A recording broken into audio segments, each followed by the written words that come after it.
Bem-vindos a este guia técnico sobre o Dyson CY26. Somos a Kelatos Informática, especialistas em reparação técnica. Recolhemos o teu equipamento ao domicílio, fazemos diagnóstico gratuito e enviamos orçamento antes de reparar. Sem chamadas, sem deslocações. Estamos localizados na Calle Joaquim Maria Lopes 26, Madrid. Cómodo, transparente e profissional. Link na descrição. O teu Dyson CY26 está a fazer um barulho estranho ao recolher o cabo.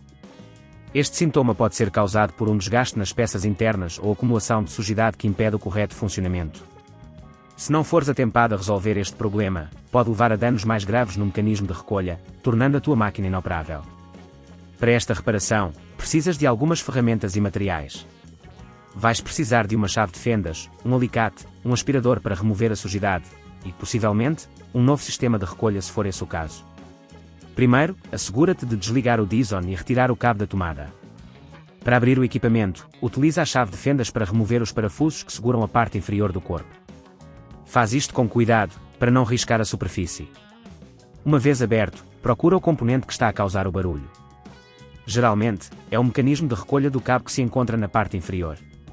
Para localizá-lo, segue os cabos até ao ponto onde se ligam.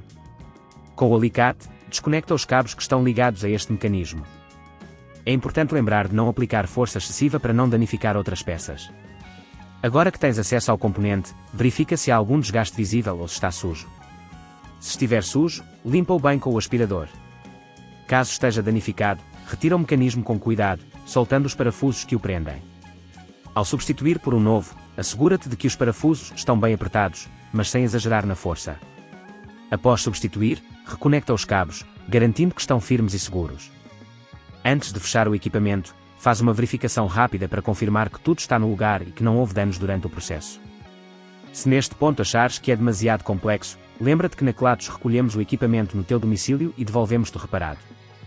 Para evitar que o problema volte a ocorrer, é aconselhável limpar regularmente o interior do Dyson e verificar o estado do cabo periodicamente. Assim, garantimos que o mecanismo de recolha opere sempre de forma eficiente.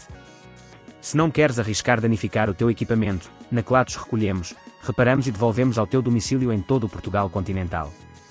Link na descrição.